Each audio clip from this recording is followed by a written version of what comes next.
Hey everyone, it's Types, and the trainer trials have been a really important part of Pokemon TCG Live in the past year. Obviously, we're moving into the new year here, though, and there is a new trainer trial that's really, it's, I don't know, it's something. We're going to talk about it here today. It is not the other two trainer trials of the Phantasmal Flames era, though, the Mega Singleton Showdown and the Gym Leader Challenge format, which are two formats that are actually both inspired, I believe, by the in the card game Magic the Gathering, the Commander format there. I believe they're both pretty heavily inspired by that. I've talked about both of those at length. Obviously, I've talked about GLC a lot on my channel. I've talked about Mega Singleton Showdown a decent amount, probably more than it deserves, to be honest. And then the other transfer I've talked about a lot is the Trick or Treat format or whatever it's called. I never remember the name. I've seen it like referred to different ways in different places, but that format was for some different reasons, shall we say. It's certainly a unique format, a fun format as well. But today we're talking about the current format that started at the beginning of the year, actually, on the 1st. And so we're a little bit into it. I will say I've played exactly one game. To be honest, part of why I'm making this video is I'm deciding whether or not I want to continue playing the format. And I'd also, of course, be really interested in hearing people's thoughts down below in the comment section if they played it, what their thoughts are going into it. And I guess the reasoning why I haven't played is because it's a little boring. We'll kind of take a look at it. And would I recommend it? I'd like to say yes. I'd like more people to play it. I will also say in that one match I kind of struggled to find someone. It wasn't horrible, but it wasn't like it was not as fast as you'd like. So ultimately, I'd love to say that you should play it so that more people would try it out, and I'd say it could be worth a try. But just watch this video and like see if you have any interesting ideas for decks, because there are some cool things you can do. I will say this is one of the formats that is, well, pretty much every format, I believe, outside of GLC and the Trick or Treat format, which I believe was a mistake. Not like a mistake like, oh, it shouldn't have happened because I think it was bad, but no, like an actual mistake, like they messed up. But with the programming or something. But anyways, this format is not, or it is a subset of an actual format. So you could play any deck you could play here within another format, though obviously the power level is going to be weaker than the format it's part of, which is expanded. Presumably, expanded is only playable within casual matchmaking systems, so theoretically decks will be weaker. And I think they are, but I've definitely found stronger opponents more recently in Live Expanded. And as I said, this is part of Live Expand, so it does have bans. The only formats is that GLC and the Trick or Treat one don't have the same bans, so that's the only difference. But essentially, the decks playable there are playable in it Expanded as well. And this is Live Expanded, so it is Sun and Moon on as well. This means there's a handful of interesting cards you cannot play. Specifically, I'll just say the rules is common and uncommon only. Wait, this card is a common, right? I pulled up all the Pokemon here, I believe, that are legal in the format, but there's Execute, which is a really fun card. I recently made a video kind of going over the card, and yeah, this is an uncommon that is grass type, because it's commons and uncommons only. It's expanded and only grass type Pokemon are allowed. So we've seen a format like this in the past. I don't remember the name of it, to be honest. I want to say it was the CU Cup. Yeah, I think it was CU Cup Expanded was the full name or something. The names are like really weird, and they're all kind of inconsistent, which is not like they change from time to time. The names of formats that are similar are like every name is completely different. Anyways, the format is grass only, commons and uncommons only for all the cards there, which creates a bit of an interesting environment because obviously the best cards in the game are generally not commons and uncommons, and that's true here, right? I guess there's some powerful trainers that are commons and uncommons. I think I was looking through the trainers, and for the most part, there are mostly good trainers, right? Not literally all of them, but most of them there. And I'll start off quickly with the trainers. These are, this is a lot of trainers, isn't it?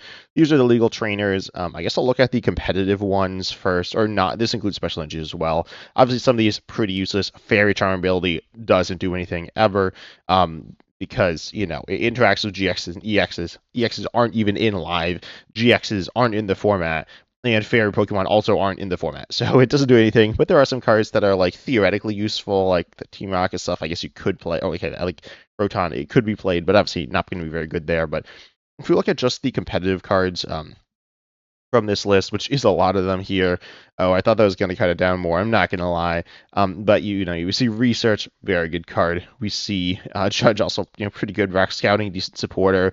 Terror scenario, pretty good supporter. There's Iono, a very good supporter. I don't know if Boss is on this list. I don't think it is, but I do believe Guzma is on this list somewhere. I'm pretty confident on that. Oh, that'd be further down. That's not the Guzma we're looking for there. There's certainly a good card. I should probably just search it, shouldn't I? Well, you got Cynthia.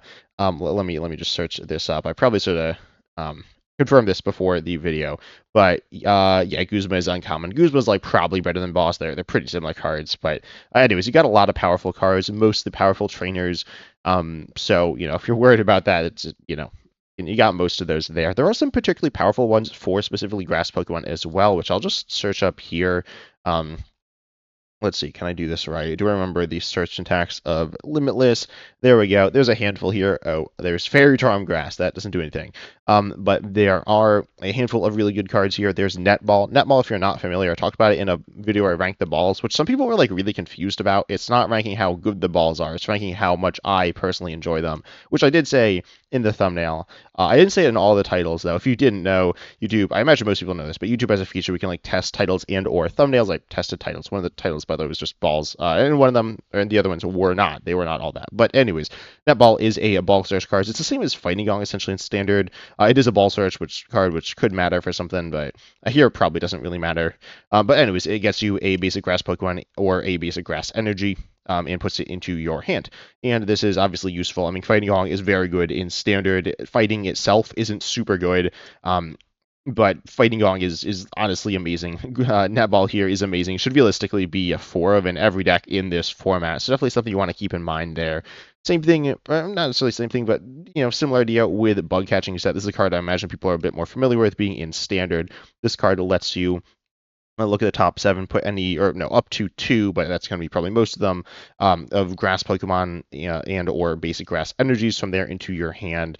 Obviously, this is going to be a card that can get anything. Well, I guess you could be playing not basic grass energies, but it can get, any Pokemon and most of your energies you're playing into your hand.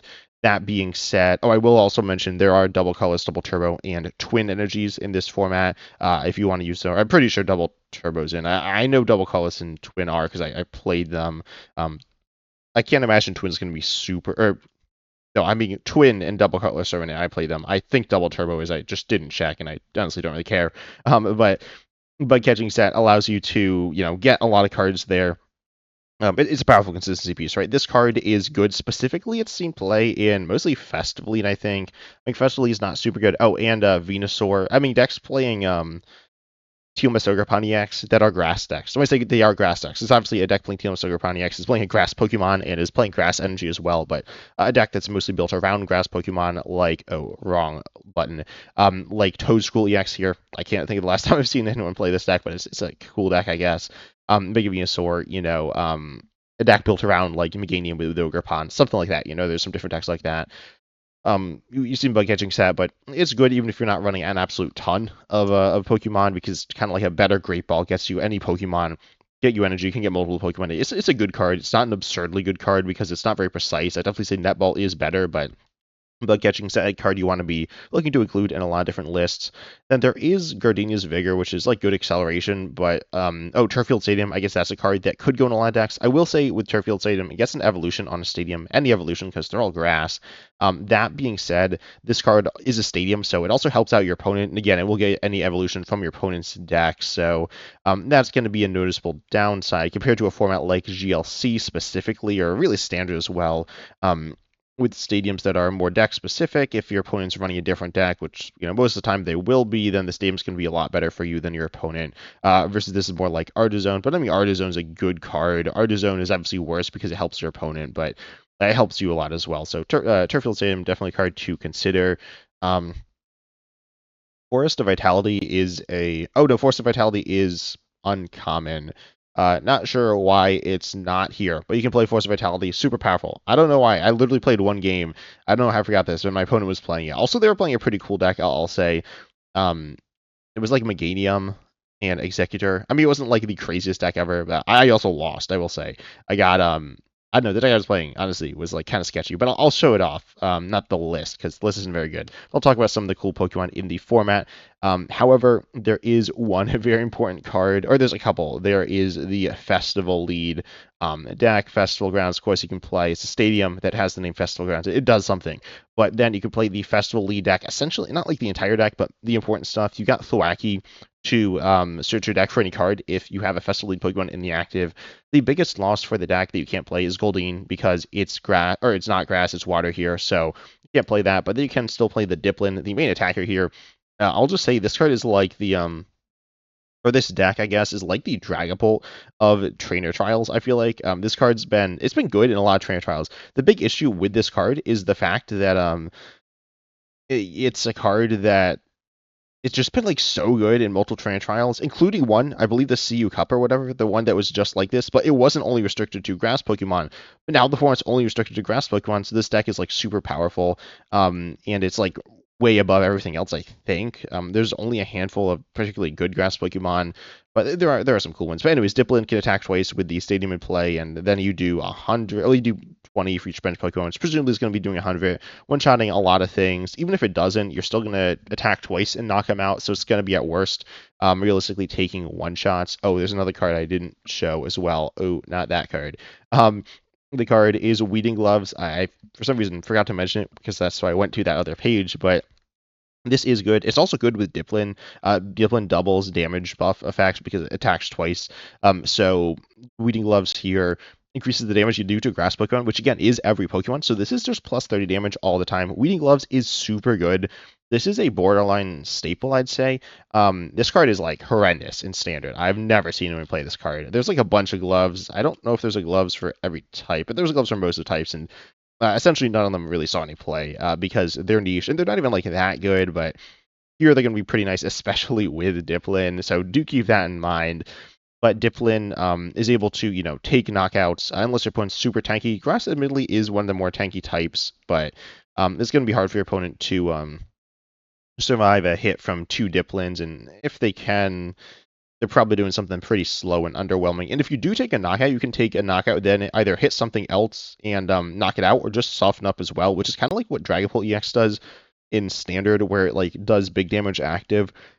Then it also gets another hit in on something else. And it just like obliterates single prize decks, except this is a format where every deck's a single prize deck, so this just like obliterates everything, I think. As I said, I've only played one game, and I wasn't playing this, and my opponent also wasn't playing this, but I've heard a lot of complaints about this deck. To be honest, in the trainer trials in the past where I heard a lot of complaints about it, I didn't even see this deck that much. I mean, I saw it some. It was the deck I saw the most, but it's not like I saw it over half the time or anything like that, but it is a deck that is definitely the best deck here, unless there's something I'm missing, and there's a couple of cards I'll talk about. But Dipplin is very powerful. Instead, Thwackey is very powerful as a support piece for the deck as well. Weeding Gloves also very powerful. I'll mention good use figure though. I think I mentioned it earlier, but it is acceleration. It's okay. It's not amazing, but it's okay there. But then moving on to the Pokemon, I guess I'll look at the ones that have seen competitive play first. Then I'll move on to the ones that haven't seen competitive play, and then I'll kind of give my summarizing thoughts on the format here. Obviously, there aren't that many amazing cards here. You got something like Lillian. Oh, Lillian's also good with Festival Lead. There's also the other one on the Pokemon I'm blanking on the name of, Lurantis. There we go. I think Lurantis is legal here. I actually don't know. Is Lurantis legal? I should probably check that. It doesn't really matter because you have okay, yeah, wait, that's not the right one. Wait, it's a promo exclusive. Oh, I guess it's not legal. Okay, well, you can't play Lurantis, but it's like the same thing as Lillian. So you can just Lillian there. That's good. You've got obviously, you got Dipplin, as I said, which is very powerful. I will mention there's Rabsca, and there's also Shaman for bench protection. If you are looking for that, that can be useful. There's like interesting disruptive card, Maractus, and then of course we have Badoo. Badoo is the other really powerful Pokemon that's also like annoying, right? Badoo is, I mean, the attack's called Itchy Pollen, right? I feel like that describes it pretty well. It's annoying. It kind of slows things down. As I was saying earlier and showing you earlier, there are a bunch of powerful grass items, and so you can't play those with Badoo. They literally gave everyone a free Badoo for the like a new year or something, as well as I think some Cynthia's Pokemon, which like are grass, but they're like unplayably bad here. I don't know if they're unplayably bad. It's the oops, I closed out of the or shrunk the tab a little. But you got this Cynthia. Where are they? the Cynthia's. Oh, they're here.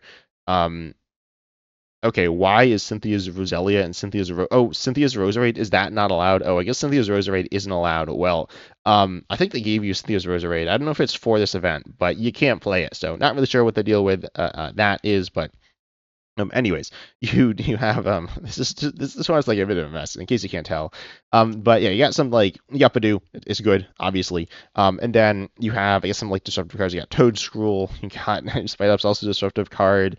You got Rowlet. Rowlet's actually cool if you play Birdkeeper, which is a supporter, which is a switch, and then you also draw 3. You do have to switch, but that's not that hard to do. And you know it's a good card, or it's like a decent card. But then you can use this attack for free. You do 60 to 1 of your points bench Pokemon, which is like decent again for free. I mean that's pretty good. It's a very weak Pokemon in terms of HP, but it's a cool card here. Then you also have I'm trying to think of what else is like good here. I mean there's some like random Pokemon with like mediocre stuff that they do. The Venusaur, I don't know why this card is uncommon. If anyone knows, like this seems like it should definitely be a rare. But anyways, it's the same as Meganium. Oh no, yeah, I said my point playing Meganium. They didn't play Meganium. They played Venusaur because Meganium I think is a rare. But yeah, Venusaur is like the same thing. And so yeah, you can use this. They double their energy. They did something like Executor. The Executor was like a generic energy, damage based on energy style Pokemon, but as you can see, most of these cards are not very good.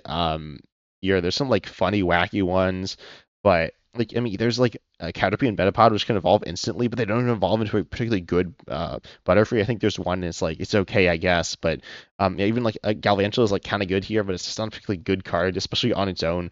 Then we move to the non-competitive ones, which is going to be a lot more cards here. Um, there's some funny things here, but for the most part, these are like pretty bad. I mean, this is like Excelgor. You can use turn 1. I think there's another Excelgor. The card that I end up playing, there's a couple here that I kind of popped into a deck. The deck wasn't super consistent, and I will say maybe Control is good, though I'm not sure on that one. But there is Rotom and Semi-Sage, which in my opinion are pretty good. I'm going to quickly glance through to see if there's anything that I think is particularly strong here. You could turn 1 Vivillon as well, I guess, if you want to do that. That seems kind of bad. Oh, there's Venomoth. That's like Badoo, but like more annoying. But it's a Wait, that's not the right Venomoth. Wait, can you play Venomoth? The Venomoth is in standard. Yeah. Wait, this card hasn't seen competitive play. Okay, well, it's kind of like Badoo, but it confuses. And is on a stage 1 as well. Then you have, let's see, anything else that like, I mean, the cards I'm mentioning aren't even like good. There's Grotle. I mean, like Grotle's okay for search, but like it's not that good. There's wow, I'm really looking like there's so many so generic cards like this like random Beedrill and stuff like that. But oh, there's the wacky Kricketune. I guess I'll talk about the Kricketune because it's really funny. Our opponent was playing Heracross, does 120 for 2 if you have stage 2 on your bench. It's like okay, it's not particularly good, but it's fine here.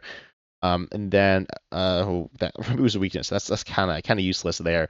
Kricketune is really funny. I'll actually talk about Kricketune at the end though. So yeah, stay so you don't miss that. I guess that's kind of a terrible advertisement. But what's not a terrible advertisement is that you should subscribe. Now that was also pretty terrible. But Rotom is. Okay, Rotom's like also terrible, kind of. It's really funny. What it does is it lets you, it does 30 damage for each tool attached to all your Pokemon. I imagine a lot of people are like relatively aware of this card in Standard. It's a really fun card. It's not super good, but it's like it's okay, honestly. I made a video about it. I made a few videos about it. And the deck list I made was like super stressful. But anyways, you can't obviously play Rotom EX, the Lightning one, because it's lightning and not grass. But you have this attack here. Or as I said, it is 2 colorless energy, which you can pay using the double energies, of which you should have more than enough, hopefully. Then if you have a full board of tools, you'll be doing 180. 180 is good, definitely.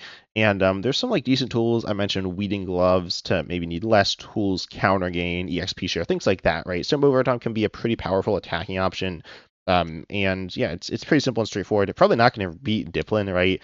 Dipplin, again, we'll just like cut through this. There's nothing you can really do. I mean, what like Bravery Charm I think you can play or something kind of like that. You can give yourself maybe a little extra tankiness, but then you're still trading evenly and you're probably a less consistent deck because the Festival League deck has a really powerful engine. And then I also tossed in Semi-Sage. I don't know if this like it hurt the consistency too much probably, but It has an ability that doesn't do anything here, but it has an attack for 3. It does 100, and then during your opponent's next turn, prevent all damage done to this Pokemon by attacks from Pokemon that have an ability, except any Semi-Sage. So this is useful specifically against Dipplin. There's a lot of good Pokemon that don't have abilities, but if you're expecting to see a lot of Festival Lead, do play this Semi-Sage. It is pretty powerful as a counter card.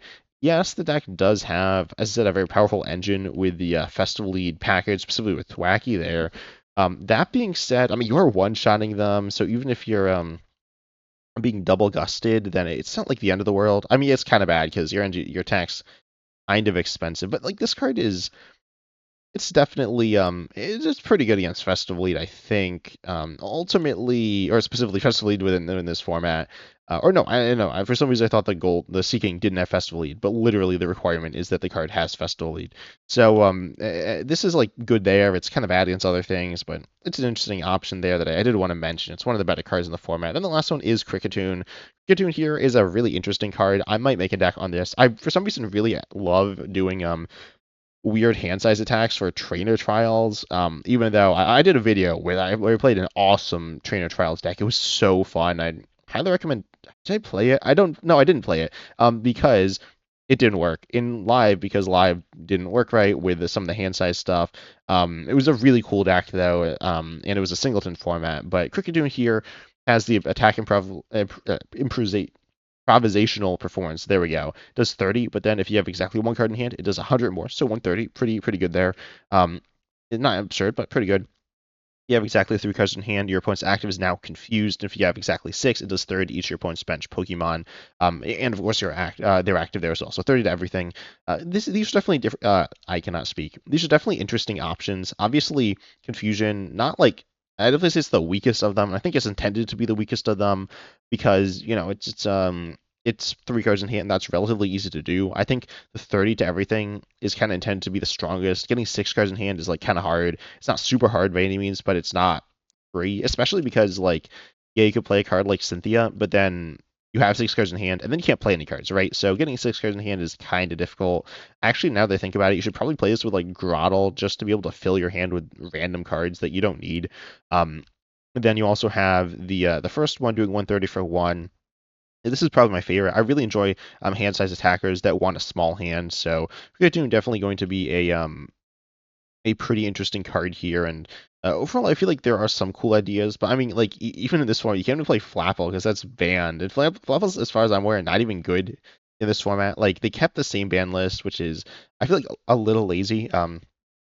With one of the formats, we got a custom ban list as well as the GLC. GLC has its own ban list, which is pretty good though.